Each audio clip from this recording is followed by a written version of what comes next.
Bonjour à toutes et à tous et bienvenue au Coin du Feu. Aujourd'hui, je suis avec Merlin. Bonjour à tous. Et on va vous parler d'un livre qu'on peut appeler un monument de l'imaginaire français. Ce livre est dingue. Il est dingue. Puisqu'on va vous parler de La Horde du Contrevent. Et je crois que tu nous as préparé un petit synopsis pour nous mettre l'eau à la bouche. Exactement. Alors, donc la Horde du Contrevent raconte l'histoire de la 34e Horde et de ses membres qui, un pas après l'autre, à la seule force de leurs jambes, avancent vers l'extrême amont, où en fait ils espèrent trouver l'origine du vent. Donc c'est quand même déjà un début assez curieux. Mais voilà, le chemin qui reste à parcourir est encore long, et on sait d'avance qu'il va être semé d'embûches, mais tout le monde y croit. On dit que c'est la meilleure horde qui ait jamais foulé cette terre, qu'elle a une chance, qu'elle a même de l'avance. Mais voilà, parviendront-ils à traverser Norska, la brute et inhospitalière montagne glacée que tout le monde redoute? Arriveront-ils au bout? Qu'y a-t-il là-bas finalement? Trouveront-ils les 3 dernières formes de vent dont personne ne connaît l'intensité? Et voilà, donc c'est un petit peu ces questions qu'on a dès l'entrée, dès les premières pages de ce livre, et auxquelles chaque page qu'on va passer va tenter de répondre. Mais dis-moi, Cookie, Oui. est-ce que t'as des infos sur l'auteur, Alain Damasio? Toujours. C'est le premier truc que je regarde quand j'ai fini un livre, c'est de voir un peu qui est l'auteur, quand je le connais pas. Bon, Damasio, ça fait un moment que je le connais, parce que j'ai commencé par l'Ordre du Contrevent d'ailleurs, c'est le premier livre que j'ai lu de lui. Et je m'étais déjà un peu renseigné, donc on va condenser, parce que c'est un monsieur qui a pas mal de casquettes et qui a fait beaucoup de choses.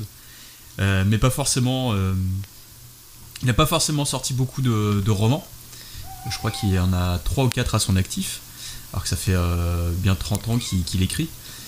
Mais bon, voilà, il a quand même écrit beaucoup de choses différentes et dans des contextes différents. Donc Alain Raymond, donc, qui s'appelle Damasio en fait en l'honneur de sa grand-mère, est né le 1er août 1969 à Lyon, et son thème de prédilection est l'anticipation politique, ce qui est pas trop le cas en fait de la Horde du Contrevent, à moins que toi t'aies vu cette lecture politique dans le récit. Ouais, c'est ce que j'allais dire. Donc La Horde du Contrevent, elle a été publiée pour la première fois en 2004 chez La Volte. Donc La Volte qui est une maison d'édition qui est basée du coup sur une idée de Damasio, qui est La Volte. Et a reçu le Grand Prix de l'Imaginaire en 2006. Donc en fait, Alain Damasio, il va se mettre à l'écriture autour de la vingtaine. Et après ses études, il va décider de s'isoler pour écrire justement. Donc une première fois, il part dans le Vercors, et là, il me semble que pour La Horde du Contrevent, il était en Corse. Donc, un lien avec le vent, certainement. C'est un auteur engagé, puisqu'il a soutenu la ZAD de Notre-Dame-des-Landes, notamment avec des textes, ce genre de choses. Il est signataire d'une pétition pour l'amnistie des Gilets jaunes, et en 2020, il écrit une tribune pour Libération, où il critique la gestion de la Covid-19 par le gouvernement, ainsi que les dérives de surveillance globale qu'on peut observer actuellement.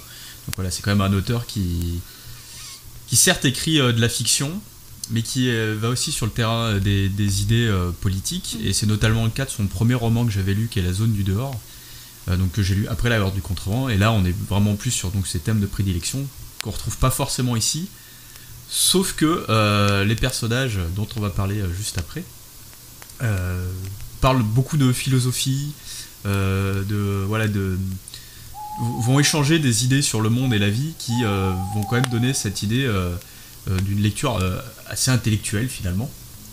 Mais là-dessus aussi on va y revenir.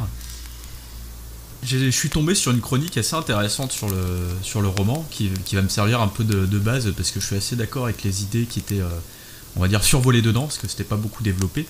Je sais pas si on fera mieux. Où l'auteur de la chronique comparait un petit peu l'écriture de Alain Damasio avec de l'écriture musicale.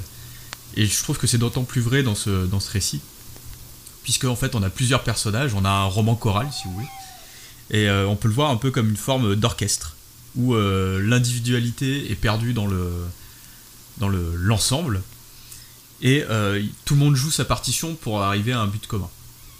Voilà, donc ce sera certainement filé au cours de la conversation, mais j'aimais bien ce point d'entrée, on va dire, dans le récit. C'est exactement ça. Dès les premiers mots, Cookie, je suis entièrement d'accord avec toi. À mes yeux, j'ai trouvé l'art du contrevent. Donc c'était la première fois que je le lisais cette année. Même si c'est sorti en 2004, comme tu le disais, hors enregistrement. Je trouve que c'est mon gros coup de cœur sur cette année 2022 parce que j'ai trouvé que c'était avant tout en fait un roman intelligent. Donc pas que les autres romans de notre immense bibliothèque ne le soient pas. Mais en fait c'est un roman unique, c'est un roman univers que l'auteur en fait a su créer autour de la mythologie, autour d'une idée simple qui est celle du vent. Et en fait tout tourne autour de cette thématique, les métiers, les véhicules, la musique, où les instruments de musique décrits sont uniquement des instruments à vent. Tout y passe et on retrouve même des mots construits avec cette idée de vent comme des muages, des aérologues, des airpailleurs, des aérudits. Enfin, il y a vraiment cette idée sémantique de vent. Et je trouvais que la thématique elle était quand même assez insolite et que c'est vraiment un bel hommage à la nature et surtout à la survie de l'être humain, quoi. En plus, moi je te rejoins, tu vois, on n'en avait pas parlé, mais je te rejoins sur 2 points. Déjà, oui, il y a cette idée de nature qui est puissante, qui est plus puissante que l'homme, puisque la plupart des hordes ont été décimées en fait par le vent, on imagine.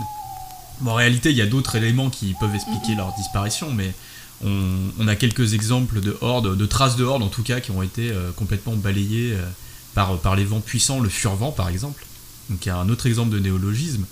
Et d'ailleurs, ça fait partie intégrante en fait du style d'écriture d'Alain Damasio, que ce soit dans son recueil de nouvelles Aucun souvenir assez solide, ou même dans La zone du dehors, son premier roman.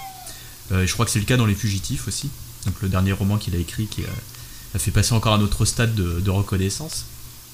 Il utilise beaucoup le néologisme, parce qu'il explique qu'en fait le néologisme ça permet de réunir les gens autour d'une idée. C'est-à-dire que toi et moi on partage en commun les faréoles, le furvent, tout ça parce qu'on a lu le même livre et qu'on comprend les idées qui sont convoyées par ces termes et ça nous crée un langage commun. Et je trouve ça assez intéressant comme démarche parce qu'il faut réussir à créer des mots suffisamment suffisamment parlant pour que c'est ça, voilà, qu'on ne cherche pas le sens du mot toutes les 2 secondes. Bon, pour faire aréole, faut chercher un petit peu, mais en fait, c'est pas si compliqué. En fait, c'est ça le truc. Et tu parlais d'un roman univers. Je pense qu'on est complètement dedans, dans le sens où on est ni dans de la fantasy, ni dans de la science-fiction, qui souvent sont des bons moyens de décrire l'univers. Ici, c'est très compliqué d'aller vous dire que c'est l'un ou l'autre et de vous expliquer toute l'étendue de ce qui est présenté dans le livre en tant qu'univers. Moi, j'ai noté, par exemple, on se trouve sur la bande de contre. Donc la bande de contre, c'est lié au contre, l'action du contre, qui est ce que fait la horde du contrevent, voilà, qui est encore dans le titre de la horde, de pousser contre le vent pour avancer. Donc déjà, le monde dans lequel on évolue, il est complètement lié à la quête des héros. On a l'extrême amont, c'est le but. Eux, ils viennent de l'extrême aval, qui est Aberlas, je crois, un truc comme ça. C'est ça, ouais. C'est ça. Et on a plein de petites choses. On a les crônes aussi. Donc les crônes, c'est des espèces d'anomalies de vent. Moi, j'ai lu 2 fois le roman, je ne saurais pas exactement vous expliquer en quoi ça consiste. Merci, je me sens moins seule. Enfin, si j'ai une vague idée, j'ai un pressentiment. Et finalement, je pense que c'est assez simple. Mais ils peuvent prendre tellement de formes différentes que c'est compliqué de décrire exactement ce que c'est.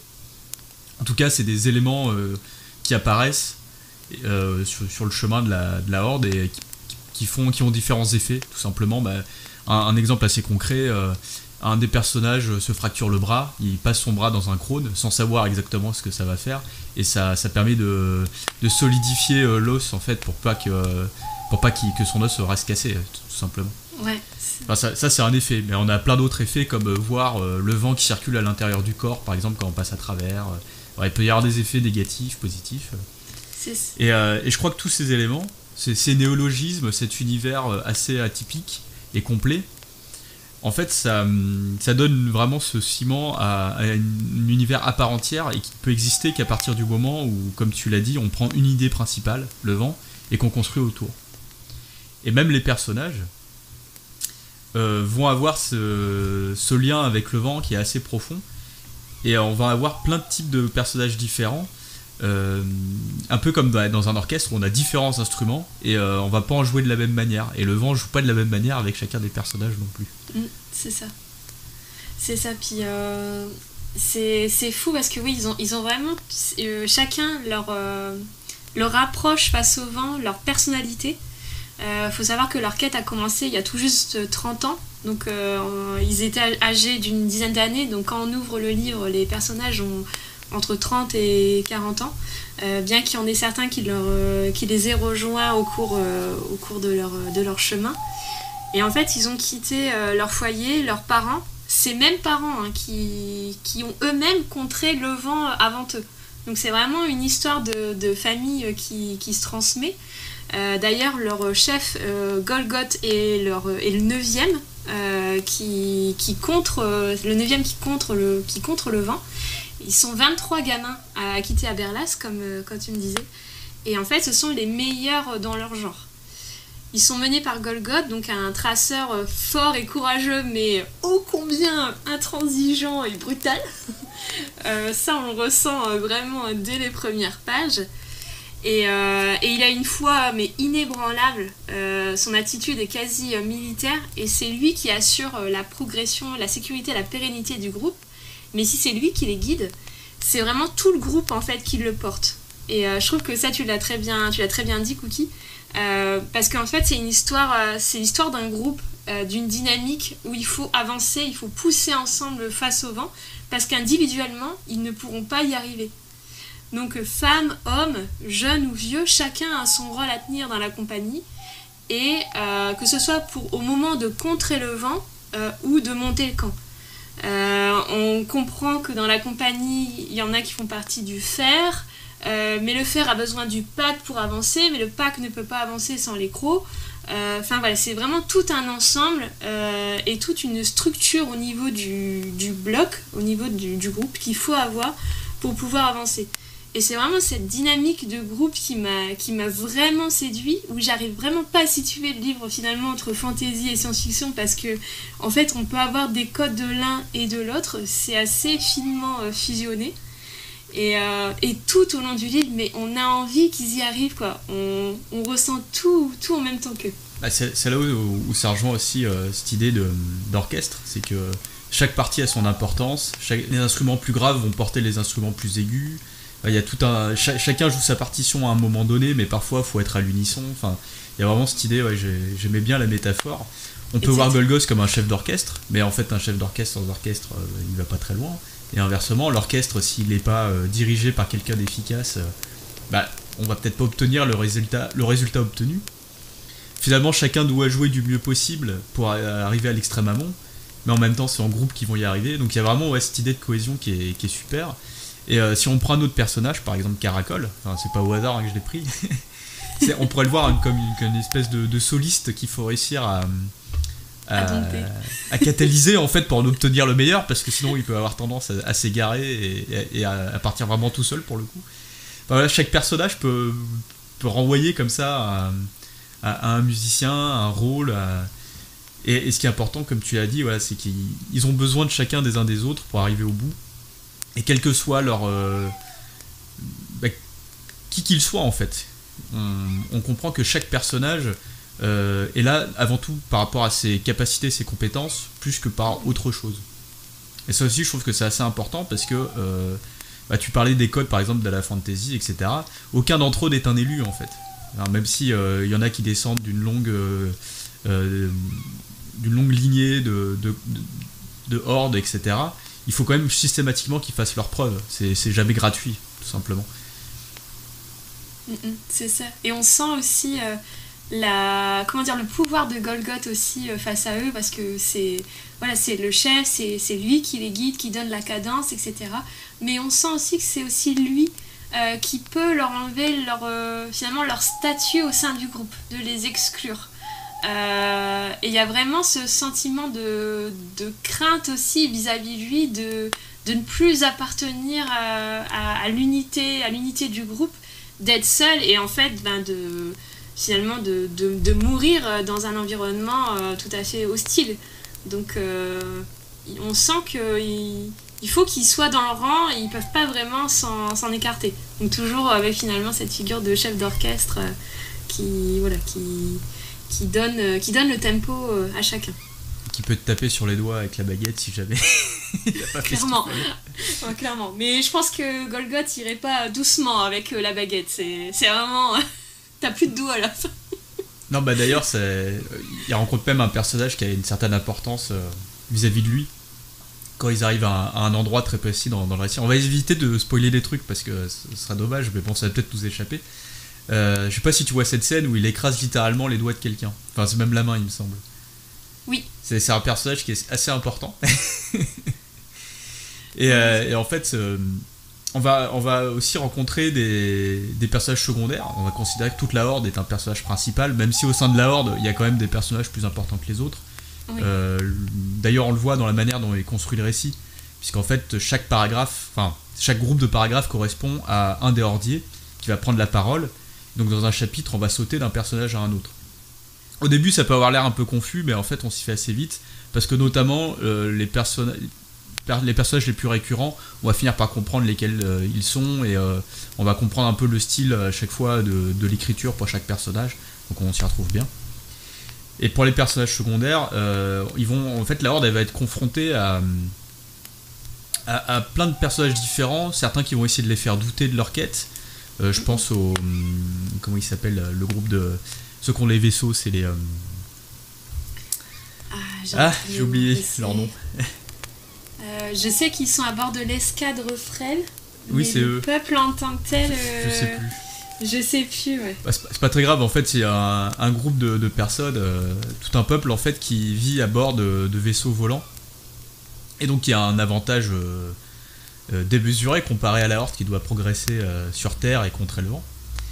Mais finalement... Ils vont avoir un doute par rapport à ça, dans le sens, est-ce que ça sert encore à quelque chose qu'on se batte contre le vent comme on fait depuis des années et des années, et d'avoir ce côté un peu traditionnel quand on peut se servir de la technologie pour aller plus loin, plus haut, etc. Et ils se rendent compte à un moment du récit que, en fait, même avec cette technologie, il y a toujours un moment où ça coincera, et on revient à cette idée d'unité et des compétences de chacun qui permet d'aller quand même plus loin encore que la plus belle des merveilles technologiques qui sera toujours, on va dire, inadapté à la nature la plus primitive et la plus brutale. C'est ça, ouais, c'est exactement ça. Et puis d'ailleurs, ce peuple en question, donc sur l'escadre frêle, sur le bateau volant... Les fréoles, c'est les fréoles. Ouais, les fréoles, c'est ça. Et ils les prennent même un petit peu de haut parce que... Et pas seulement qu'eux, mais le peuple en général, la population globale qu'ils puissent rencontrer, c'est qu'ils se disent, mais voilà, utilisez la technologie, utilisez tout ce qu'on a pu construire en termes de transport aérien pour vous atteindre votre quête. Et Golgoth mais refuse catégoriquement parce qu'ils ont toujours aussi cette foi de croiser finalement les trois formes de vent qui leur manquent. Parce que je pense qu'il y en a plus d'un dans la compagnie qui voudrait être tenté d'arrêter de marcher, de perdre 30 ans de vie à marcher pour arriver physiquement à un point précis sur leur chemin, autant utiliser les transports, mais non, ça fait vraiment partie de leur croyance au sein de la Horde et il faut pas s'en éloigner. Oui, il y a un aspect presque religieux à leur quête, puisqu'on va vers un horizon inatteignable, enfin en théorie inatteignable. Il faut avoir de la foi, mais en fait simplement de la volonté pour arriver au bout, parce qu'il y a à plusieurs moments les personnages, un des personnages est tenté d'abandonner parce qu'il est blessé, parce que ils sont face à une difficulté qui est difficile à surmonter, souvent qui est d'ailleurs plutôt liée à une faiblesse psychologique plus que physique. Si physiquement il morfle, on va pas se le cacher, mais souvent ce qui fait qu'un individu va sortir de la Horde pour une raison ou pour une autre sera beaucoup plus lié à des questions émotionnelles, morales, etc., plutôt que par des... je parlais du bras cassé par exemple, qui finalement sera réparé par un crone ou un personnage qui aura des difficultés. Les autres vont finalement l'aider, en fait, vont le porter, enfin, dans tous les sens du terme, pour qu'il puisse aller au bout avec le reste de la horde. Et je pense que c'est là où on rejoint un peu l'aspect intellectuel, en fait, dont tu parlais un petit peu avant, c'est que le chemin se fait beaucoup plus dans leur tête finalement que physiquement, alors que déjà physiquement c'est dur. Ouais, c'est ça. C'est ça, franchement, on sent bien, comment dire, à travers leur quête. Donc, au début du roman, ils sont à un certain endroit, donc ils sont pas en extrême aval, mais ils ont fait quand même un petit bout de chemin. Et on prend, voilà, on prend en chemin leur rencontre pour arriver en extrême aval. On sait qu'il reste encore un bon bout à parcourir. Et donc leur chemin, c'est que des péripéties pour arriver finalement au point d'arrivée. Et c'est ça, parce qu'on sent les conditions, l'environnement hostile, qui est assez finement décrit. Je pense qu'on commence dans le désert face au Furvent. Ouais. Ensuite, on voit les prairies verdoyantes à bord de l'escadre Frêle, justement.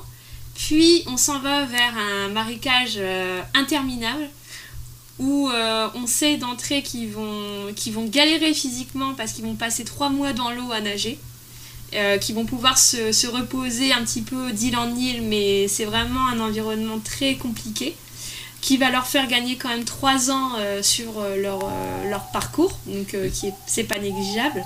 C'est à ce moment-là qu'ils refusent notamment l'aide des Fréoles de traverser avec les vaisseaux, tout simplement. Ouais, c'est ça, exactement. Et on sent que, voilà, moi c'est surtout ce passage dans les marécages qu'ils appellent la flaque de Labzan, que j'ai vraiment adoré, où j'ai trouvé que c'était vraiment les meilleurs moments. Parce que physiquement ils en peuvent plus, ils rencontrent plein de difficultés en chemin, et oui, ça les fait, toute cette difficulté physique les décourage. On est face aussi à leur peine, à leur deuil. On sent qu'ils font tout pour survivre.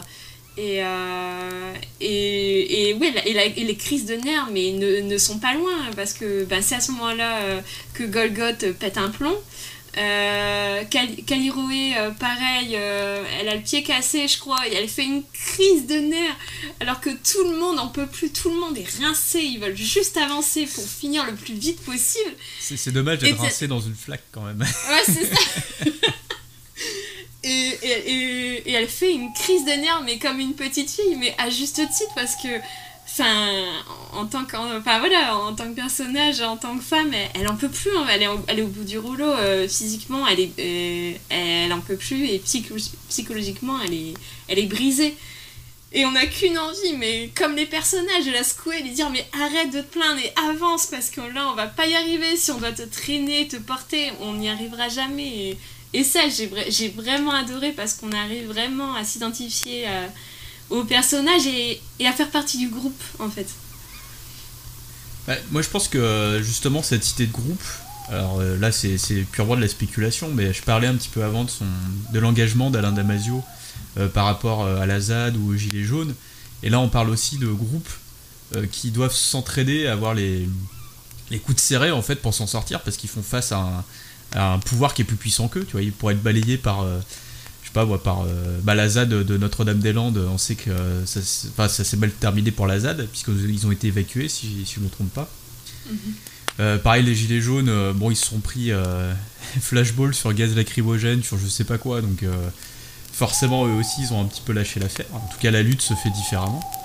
Mm-hmm. Et je trouve ça intéressant qu'il soutient ce type de lutte, justement, où on a vraiment ce besoin de groupe pour arriver au bout. Il y a une espèce d'horizon qui est inatteignable, mais qui finalement n'est pas si... comment dire, mais qui aussi, si t'essayes pas d'aller au bout de ça, en fait, rien ne change, rien ne bouge. Et il y a un peu cette idée-là, en gros, où s'ils aident pas Caliroé à avancer, du coup, ils vont stagner là où ils sont, et s'ils stagnent,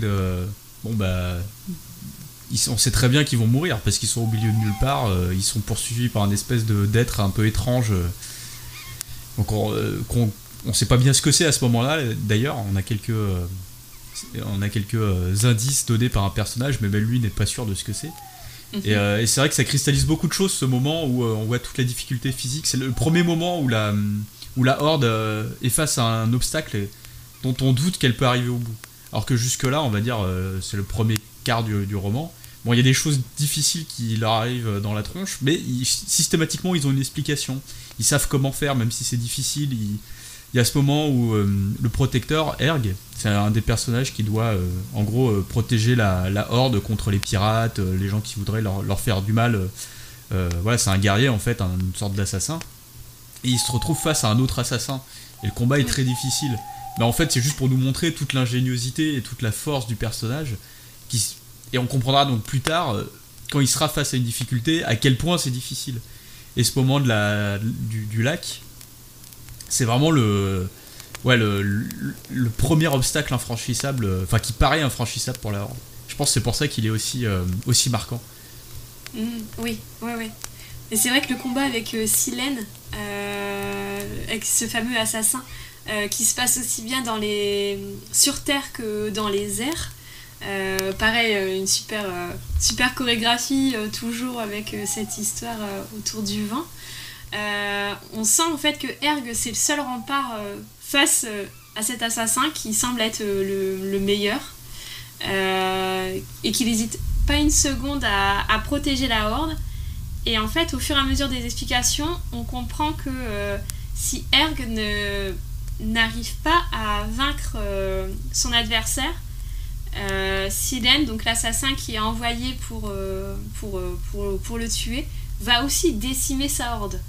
Donc on sent toute la responsabilité des vies des différents membres de la compagnie qu'il a entre ses mains.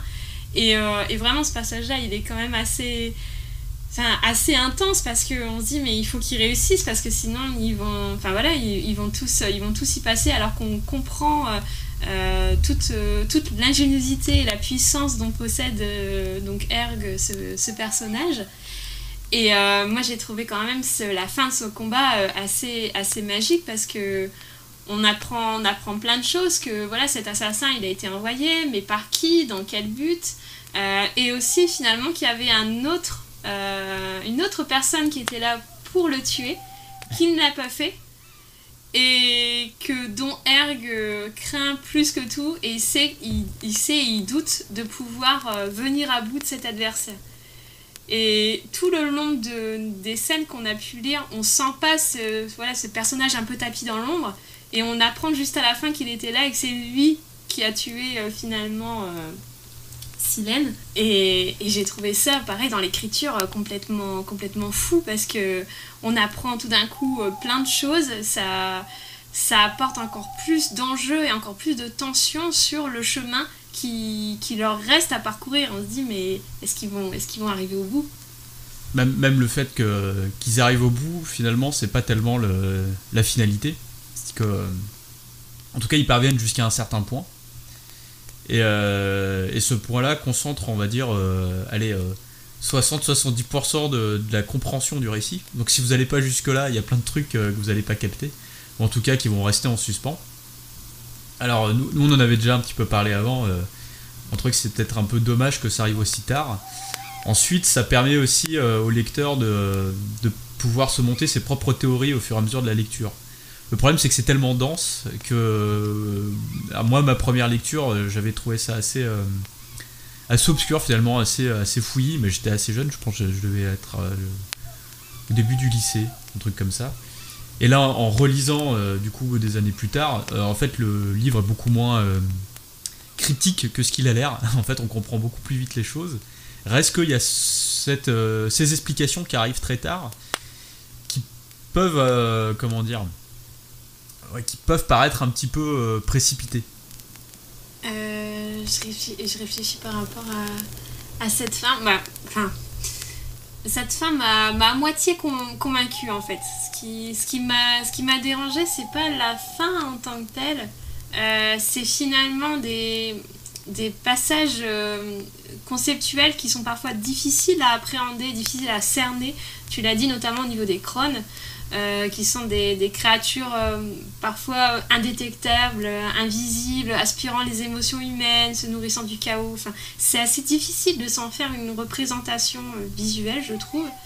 Et en fait, cette fin aussi sur la notion de vitesse, de temps, en complément avec le vif, qui est une notion qui apparaît au fur et à mesure des pages dans le récit.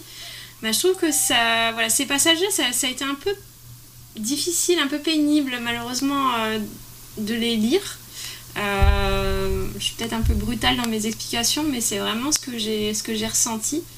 Et c'est surtout que l'explication vis-à-vis de tout ça, ça arrive un peu tard, à une 50aine de pages de la fin. Et ça nous laisse un petit peu de marbre, parce que finalement, voilà, on nous donne plein de réponses sur des sujets qui ont été amenés au fur et à mesure du récit. Tout arrive en même temps. De manière très, très condensée, avec une grosse couche de théorie. Et moi, ça m'a un petit peu coupé dans mon élan de dévorer finalement ce livre. À un moment où, si, il faut le dire, il y a quand même peu d'action. Donc voilà, moi je vais plus retenir la partie avant finalement la montagne enneigée, où je me suis vraiment régalée, que lorsqu'il commence à franchir le col, où là je trouve que c'est 150 dernières pages et un petit peu dommage, je trouve, en termes d'explication. Sachant que le roman, il doit faire à peu près 800 pages, un truc comme ça. Donc ça arrive vraiment à la fin, quoi. On est sur du 10e de page plutôt que sur des gros blocs. Ouais, c'est assez déroutant, parce que finalement, la page de fin est la numéro 1. Oui, c'est vrai que c'est noté et la toute première, je regardais justement le livre, et la toute première, on est sur un beau bébé de 700 pages. Ah, 700 pages, ouais, un peu moins que ce que je disais. D'ailleurs, moi j'aime bien cette numérotation, parce que j'aime bien savoir combien il me reste de pages à lire à peu près. Et du coup là c'était parfait, j'avais même pas besoin de compter ou quoi. Ouais, j'ai l'indication directe. Au début ça m'a dérouté, oui. Ça m'a surpris. Je me suis posé la question. C'est un problème au niveau de l'imprimeur, un problème d'impression, parce qu'effectivement on ouvre le livre et on arrive à la 700e page. Et en fait, on sent qu'au fur et à mesure que les pages s'écoulent, que l'objectif, c'est la page, l'extrême avant, ça sera notre page numéro 1. Donc ça serait rigolo de pouvoir aussi lire les livres dans l'autre sens, où finalement tu fais l'extrême aval et tu vas, finalement tu remontes tout jusqu'au début. Donc numérotation plutôt curieuse. J'aime beaucoup l'idée. Et puis aussi le fait d'avoir des petits symboles... en chaque début de paragraphe pour indiquer le point de vue de quel personnage on va aborder. Moi j'avais un petit marque-page, d'ailleurs, un petit mémo avec les différents noms et les différents symboles associés, donc très pratique au cours de la lecture. Ça rejoint un petit peu ce qu'ils appellent la typoésie. Donc c'est un mélange entre typographie et poésie. En fait c'est de la poésie graphique, et je sais que la Damasio est un peu dans ce type d'écriture. D'ailleurs on le voit à différents moments du récit, il y a parfois des pages qui ont une forme un peu particulière, oui. Qui sont pas juste des paragraphes classiques, et donc il y a un peu cette idée là. Pour revenir un peu à ce que tu disais sur tout l'aspect un peu conceptuel qui arrive à la fin, moi ça me faisait penser un peu à la théorie musicale, si on continue la métaphore, et donc une partie du solfège, mais le solfège c'est pas toute la théorie musicale, c'est juste la manière d'écrire en fait la musique, enfin une des manières, parce qu'en fait il y en a d'autres. Et tout ça, ça me fait un peu penser à ça, c'est-à-dire qu'instinctivement, on va comprendre des choses, c'est-à-dire si demain tu te mets à la flûte ou à la guitare, tu vas comprendre des choses instinctivement en jouant. Et par contre, quand tu vas rentrer dans la théorie pour vraiment aller comprendre comment tout ça fonctionne, on peut même penser au niveau physique, parce que en gros, ce que nous on appelle la musique, c'est la vibration, et différentes vibrations va donner un son différent. Enfin, il y a beaucoup de choses à dire en fait sur comment la musique physiquement existe, mais voilà, en fait on peut très bien écouter de la musique sans savoir tout ça, faire de la musique sans savoir tout ça, et dès qu'on arrive sur le conceptuel, là on commence à se dire ok, en fait j'ai juste gratté la surface des choses, je comprends des choses instinctivement, mais si je dois intérioriser tout ça et pouvoir m'en servir pour faire ma propre musique ou pour comprendre toute la musique, et en fait ça va être beaucoup plus long que ce que je crois. Et il y a un peu ce truc de montagne de connaissances à devoir accumuler avant de maîtriser. C'est ça. Et ouais, vas-y. Non, mais poursuis, mais oui, je te rejoins totalement en fait. Je pense que c'est vraiment cette impression-là que ça m'a donné où on a eu une flopée d'informations arrivant de tout ce que l'auteur nous a donné comme information qui est arrivée en bloc. Alors peut-être que ça m'a fait paniquer, il y a peut-être aussi que moi à qui ça a dérangé. Mais oui, je te rejoins totalement, c'est peut-être cet effet d'avoir toutes les informations d'un bloc à la fin, alors qu'on a envie on tourne les pages pour savoir s'ils vont y arriver, s'ils vont arriver au bout et qu'est-ce qu'ils vont y trouver. Donc non, je te rejoins totalement là-dessus. Surtout que ça manque... En fait, ce qu'il y a d'intéressant au début du récit, c'est qu'on va apprendre des choses au fur et à mesure, on va les expérimenter. C'est-à-dire que ce qu'on nous explique, on va ensuite le voir en action ou inversement. Il va y avoir un jeu comme ça d'apprentissage théorique, pratique, puis on va ajouter une couche, et puis on va faire avancer, on joue un petit peu avec les concepts. Et là, le problème, c'est qu'on joue plus avec les concepts, tous les concepts nous sont expliqués, enfin tous ceux qui doivent être expliqués, et il manquerait peut-être un livre, en fait, pour pouvoir jouer avec les nouvelles règles, et une fois qu'on les a acquises. Parce que moi, en lisant le bouquin 10-15 ans plus tard, je me souvenais plus de toutes les subtilités, tous les détails. Donc quand je suis arrivé au bout, je me suis remis à faire « Ah oui, c'est vrai, du coup, ça c'est ça. Cette explication, je m'en souvenais plus. Ça, c'est un peu secondaire, donc je l'ai passé un peu... ça m'intéressait pas trop. Là, du coup, je vois un peu plus de quoi ça parle. Donc je pense que j'ai une connaissance plus fine de comment le monde de Damasio fonctionne maintenant. Reste que là, j'ai oublié plein de trucs déjà. Donc il faudrait que je relise jusqu'au bout pour pouvoir relire le livre en ayant toutes les cartes en main. Enfin bon, c'est un peu... C'est ça. C'est un peu laborieux. Peut-être qu'effectivement, ce livre, on le comprend mieux et on le perçoit mieux avec une deuxième lecture, voire une troisième, pour vraiment bien appréhender chaque concept individuellement. Je pense que ça rejoint un des trucs qui est fréquent chez Damasio. D'ailleurs, je crois que pour ce livre-là, il avait lu... Deleuze, Foucault, je crois aussi. Enfin, c'est quelqu'un qui lit beaucoup de penseurs, en fait. Et ça se ressent dans la manière dont il aborde les sujets de ses livres, notamment quand c'est politique, mais là aussi, on est un peu dans cette idée-là, de conceptualisation, d'idées philosophiques, pour le coup. Je pense qu'on peut complètement rentrer là-dedans. Et donc il y a cette idée que c'est des concepts que tu maîtrises jamais vraiment, qu'il faut toujours réactualiser, il faut toujours te les questionner, il faut toujours revenir dessus en fait pour affiner de plus en plus ta connaissance, contrairement à un univers où en fait les règles sont posées, sont immuables, puisqu'elles ne vivent que dans cet univers-là au moment où tu les lis, et du coup elles n'ont pas besoin d'être creusées au-delà de ce qu'elles sont, ce qui n'est pas forcément négatif, ça donne lieu à des très bons récits. Par exemple, l'univers de Tolkien est un peu là-dessus. Je pense qu'il y a un petit peu moins cet aspect philosophique. Et disons l'univers Tolkien grandit par l'intermédiaire de Tolkien. Il grandit pas spécialement à travers nos propres réflexions. Là où l'univers de Damasio, en tout cas pour la Horde, c'est pas vrai pour tout ce que j'ai pu lire de lui, j'ai quand même cette impression que ça continue en fait en tâche de fond à grandir dans ta tête et à te poser des questions et dire ah oui mais ça donc du coup est-ce que ça parle de ça, est-ce que ce concept en fait qu'est-ce qu'on pourrait en faire, etc. Enfin bon, j'ai l'impression que ça donne un peu plus de... ça ouvre des portes, et ce qui est frustrant c'est que ça ouvre tellement de portes qu'on aimerait pouvoir les expérimenter dans un autre livre justement. C'est ça. Et toi qui as lu d'autres livres de Damasio, est-ce qu'on retrouve finalement cet aspect conceptuel, cet aspect très humain avec la nature? Est-ce que c'est des thématiques qu'il aborde aussi dans d'autres livres? Oui, c'est même ça fait partie de ses thèmes principaux en fait, de travailler sur l'humain vraiment en tant que tel, parce qu'en fait tous les récits parlent de l'humain, enfin tous ceux qui mettent des humains en jeu, et même on pense aux animaux qui sont des métaphores des humains en général. Je pense au Disney par exemple. Donc en fait tous les récits parlent de l'humain, mais il y a des récits qui vont mettre des humains en action dans des contextes, et d'autres qui vont questionner la nature humaine et son fonctionnement. Donc là, pour Damasio, on est plutôt de ce côté-là. Après, c'est un peu la limite, je trouve, de l'exercice, c'est que du coup, on a le point de vue de Damasio, aussi réfléchi qu'il soit. Parfois on rentre dans des systématismes, je trouve, de réflexion qu'on va retrouver d'un livre à l'autre, d'un personnage à l'autre.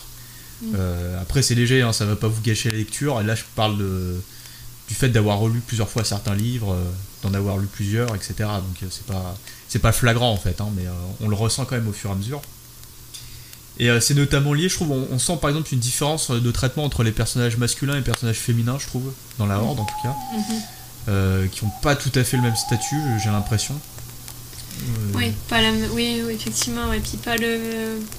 Je pense que pas les la même personnages, stature aussi. Le même nombre aussi. Il me semble que les personnages féminins sont vraiment très réduits par rapport à la présence des personnages masculins. Pareil, je pense notamment à... Donc à l'Hiroé, on entend un petit peu parler. Orochi prend quand même pas mal de place en tant que femme dans le groupe. Et je sais pas si t'as remarqué... Excuse-moi, vas-y, écoute. Non, vas-y si tu veux. Non, après je me dis, est-ce que c'est pas lié finalement à Golgoth qui est très misogyne ? Est-ce que finalement c'est pas lié aussi un petit peu à tout ça, parce qu'il met pas forcément les femmes en avant, il les met pas en tête non plus du contre pour contrer un vent ou autre, tu vois, je me dis, est-ce que c'est peut-être pas non plus lié à ça ? Dans les personnages secondaires, y a pas tellement de personnages secondaires féminins importants non plus. Ouais. C'est souvent des hommes qui tiennent les postes importants. Y a aussi le fait que, je sais pas si t'as remarqué, mais les personnages féminins de la Horde ont des rôles, sauf Orochi, ont des rôles qui sont de l'ordre de... comment dire, ce qu'on appellerait le care un petit peu, tu sais. Y a celle qui soigne, il y a celle qui pourvoit le feu, celle qui cherche l'eau. Alors que de l'autre côté, chez les hommes, t'as le protecteur, celui qui chasse, l'érudit, le noble, tu vois, des rôles un peu, c'est ça. Un peu plus intellectuels ou physiques, si tu veux. C'est ça, des cueilleuses, donc clairement, par exemple. Un rôle féminin. L'une des crocs. Il me semble que la soigneuse, c'est Alm, et elle est considérée comme la maman du groupe. Enfin, je pense qu'il y a un moment, il y a ce moment-là, mère ou maman dans le récit, donc bon, ça pose clairement son et rôle. puis la croc qui prend le plus de place, les crocs c'est un peu le niveau 0 on va dire dans la Horde, hein, c'est ceux qui sont au faux, qui tirent les traîneaux. La seule croc qui va prendre un peu d'importance et qu'on va voir évoluer, sa seule compétence différente des autres, c'est qu'elle est très jolie, tu vois, donc bon. C'est ça. Et on bon, après elle sait faire d'autres trucs, mais c'est pas ça. non plus non, mais elle est vraiment décrite comme ça, où elle passe finalement d'un compagnon à un autre. C'est vrai qu'on donne vraiment cette image là à ce personnage, donc oui, après c'est... Quelle était la volonté de Damasio dans tout ça ? Quel est son rapport avec les personnages féminins ? Pourquoi ce nom ? Pourquoi cette image ? Bonne question. Surtout qu'elles sont pas... elles sont pas non plus décrites comme étant moins utiles ou moins pertinentes que les hommes dans le milieu. Hein. C'est pas ça le problème, mais c'est que moi j'ai relevé quand même que ça faisait... c'est en le relisant que je m'en suis aperçu quand j'étais ado, ça m'avait pas choqué. En tout cas, j'ai pas souvenir de ça. En me disant, il y a quand même des trucs qu'on vieillit, et c'est plus... Ouais, de ce côté-là, je trouve que c'est un peu bizarre, et même les relations au sein de la Horde, dans l'ensemble, ça marche bien, mais parfois, il y a des trucs un peu enfantins, j'ai l'impression, mais d'un autre côté, ils vivent ensemble depuis qu'ils sont tout petits, donc je ne saurais pas comment, psychologiquement, on réagirait à certaines choses si on était à leur place, hein. Donc là, je remets pas forcément en cause l'écriture, mais bon, ça... Je trouvais ça un peu... À côté du reste, c'était un peu faible, on va dire. Voilà. Mais globalement, ouais, moi, c'est un truc qui m'avait... T'as beaucoup insisté dessus, mais qui m'avait beaucoup plu. Étant un grand fan de la Compagnie Noire, donc forcément, quand on parle de groupe... Je pensais à ça. C'est mes personnages préférés, c'est les groupes, en fait.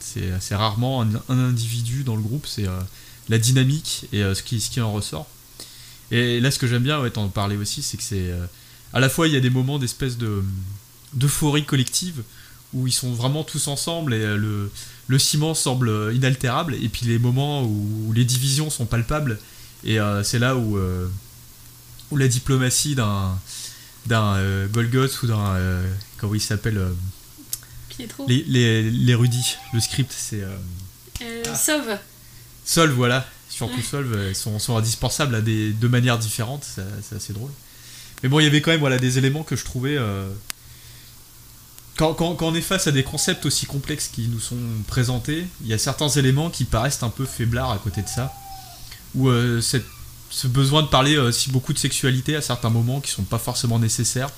J'ai l'impression pour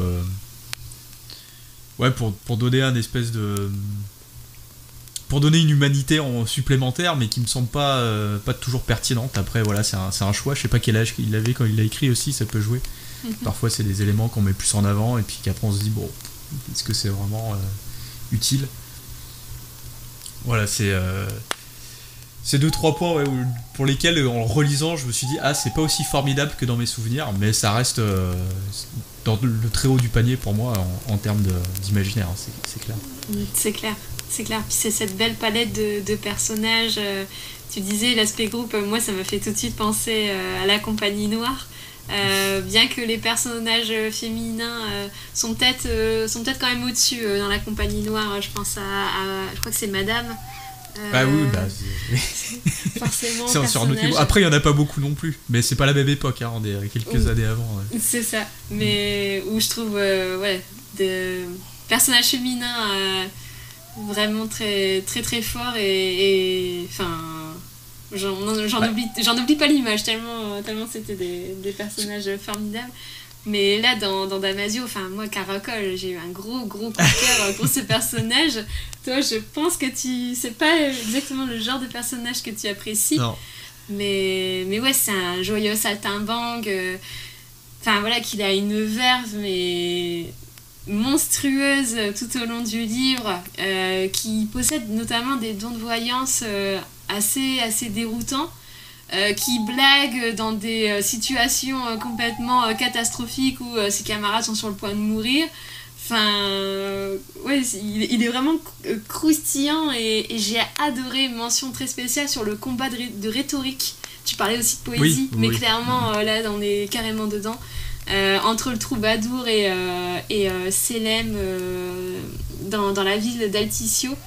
Et franchement, toutes les pages avec la joute verbale sur le jeu, tout ce qui est autour du jeu durant cette joute, mais ce passage il est incroyable. Oui, là on sent vraiment la maîtrise du coup d'Alain Damasio par rapport à l'écriture, en tout cas son écriture.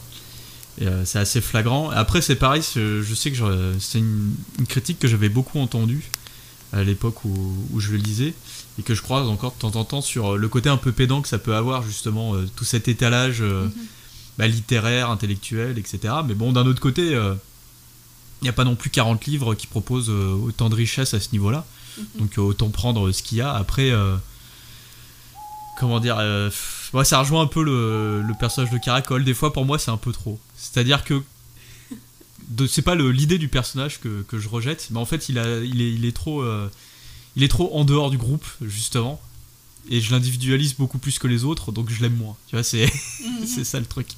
Mais après c'est normal de par sa nature, enfin quand on comprend qui il est, en fait son rôle et sa manière d'être est complètement logique et évidente, c'est justifié pour le coup. C'est ça. Et puis de toute façon, dans un groupe de personnages, tu ne peux pas tous les aimer de la même manière. Donc il faut faire des choix. Et moi j'ai choisi Caracol parce qu'il parle trop et que j'aime pas les gens qui parlent trop. C'est ça. Mais c'est fou parce que même à l'intérieur du groupe, tu sens qu'il y en a qui peuvent pas se piffrer entre eux. Ouais, il y a c'est vrai. Golgoth qui est quand même un chef très grossier, tyrannique, bouillonnant, assez tyrannique, etc., qui parle justement de la soigneuse d'Alm, mais qui la dénigre totalement, et on sent qu'il ne l'aime pas, mais il la juge sur son physique, sur sa manière d'être, etc. Et moi ça m'a vraiment fait sourire, et j'ai trouvé que c'était un très bel exercice de la part de l'auteur de vraiment, au niveau écriture, de pas du tout avoir la même chose entre Golgoth et Caracol, où Caracol, ça va vraiment être plus lyrique, plus poétique, etc. Et Golgoth, c'est assez brut, assez... Des phrases courtes. Assez grossier, assez tranchant, ou c'est limite même choquant. Il y a des moments au niveau des actions qu'il peut faire, ou le langage qu'il utilise, on se dit quand même, c'est le chef de la compagnie, il devrait quand même... avoir plus finalement le comportement et la stature de Pietro, qui est décrit comme le prince de la compagnie. Bah, c'est le garant moral, en fait c'est le garant moral de la horde, Pietro. C'est ça. Et en fait, Golgoth, non, il est pas du tout comme ça, il est très très brut. Bah, bah, c'est pour ça qu'il y a Pietro justement dans la horde, c'est pour faire un contrepoids et que oui, les décisions soient prises pour les bonnes raisons. Parce que parfois, Golgoth, on est dans sa tête, il explique pourquoi il fait les choses. Et on se dit, bon, je sais pas si c'est la bonne... Enfin, ce qu'il fait, c'est ce qui doit être fait, mais c'est pas forcément pour les bonnes raisons. Et Pietro, lui, il est capable de voir justement l'aspect moral et d'orienter les choses pour que ça aille pas à un point où tout le monde va le regretter. Et on en revient donc au doute, etc. Parce que leur quête, elle est fondée sur une certaine légitimité, on va dire. Enfin, en tout cas, il y a un but qui est censé apporter des réponses à l'humanité, etc. Donc il y a un côté assez humaniste à ce qu'ils font. Mais c'est vrai que parfois les actions qu'ils doivent faire pour atteindre ce but, c'est un peu l'inverse de l'humanité, quoi. Enfin, de l'humanisme. C'est ça. Et d'ailleurs, ça me fait penser à... Je rebondis sur quelque chose que tu as dit tout à l'heure au niveau de la politique. C'était un sujet travaillé par Damasio. Et je trouvais que finalement, dans la Horde du Contrevent, on l'a en fond. Et vraiment en arrière-plan. Parce que la compagnie doute d'arriver au bout. Et on sent qu'on leur met un petit peu des bâtons dans les roues. Et à la fin, voilà, on comprend aussi pourquoi, dans quel but, etc. Que voilà, ils sont pas forcément aidés par ceux qui les envoient. Et ça, on s'interroge un petit peu, mais c'est pas non plus voilà, un roman à intrigue où ça aurait pu passer au premier plan, un peu comme dans le Trône de Fer, où finalement c'est vraiment le nœud central de l'histoire. Et là, non, c'est vraiment tapis dans l'ombre. C'est juste, voilà, on donne l'info que, voilà, il y a quelque chose, on envoie un assassin, on sait pas exactement pourquoi ni qui, puis hop, on continue la quête, allez, c'est parti en péripéties, etc. Et ça, j'ai trouvé ça vraiment très, très subtil et très habile. Alors j'avais promis de pas parler du Trône de Fer en parlant de l'Horde du Contrevent. Parce que, enfin, pour moi, c'est un peu deux opposés dans le sens de ce qu'il faut pas faire et ce qu'il faut faire quand on fait un roman choral. C'est-à-dire que Damasio sait écrire plusieurs personnages et même les mélanger dans des situations où c'est compliqué de suivre et que ça reste clair, cohérent et intéressant. Là où dans le Trône de Fer, on va avoir plein de personnages, tous aussi insipides les uns que les autres, avec des histoires dont on se fout pertinemment. Et de toute façon, on s'en débarrasse en 2 pages, donc à quoi bon les lire. Enfin bref, après, je suis toujours un peu dur avec le livre de Martine, même s'il y a des trucs que j'ai... Enfin, je l'ai lu il y a très longtemps, et il y a des trucs que j'aime bien dedans, mais en termes de différence de romans à plusieurs personnages, si vous avez aimé le Trône de Fer, vous allez passer à un autre moment de plaisir littéraire avec la Horde du Contrevent. Donc je parle pas forcément de l'aspect intellectuel et tout, mais en termes juste de fluidité et des possibilités que laisse l'écriture de faire parler plusieurs personnages en fait. Après on n'est pas du tout sur le même type de texte, hein, donc c'est pas vraiment comparable. En tout cas voilà, si l'aspect roman choral peut faire peur, vous allez vous régaler en fait avec passer les quelques pages d'adaptation. C'est vraiment ça, pour moi c'est un des tours de force du récit en fait. C'est vraiment cette capacité d'avoir donné plusieurs voix dans un seul livre, c'est assez impressionnant. C'est clair.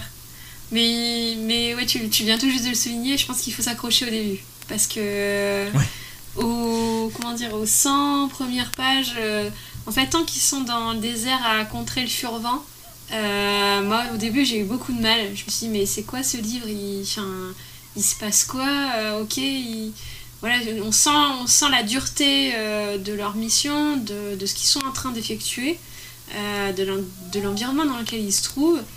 Et le récit a du mal à décoller à ce moment-là, et on commence à comprendre ce qui se passe quand ils sont à bord du bateau avec les fréoles.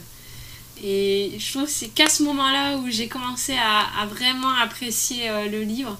mais il faut passer les premières, au moins les 100, je pense les 100 premières pages. J'ai eu un peu de mal, je sais pas pour toi, mais... Bah, la première lecture, oui, et à la deuxième, j'ai pris beaucoup de plaisir à le relire, justement au début, où tout est simple. Et en fait, une fois que t'as lu le livre au moins une fois, en fait, t'as déjà des réflexes, tu sais un peu qui sont les personnages, donc t'as plus besoin de vraiment de te référer aux symboles.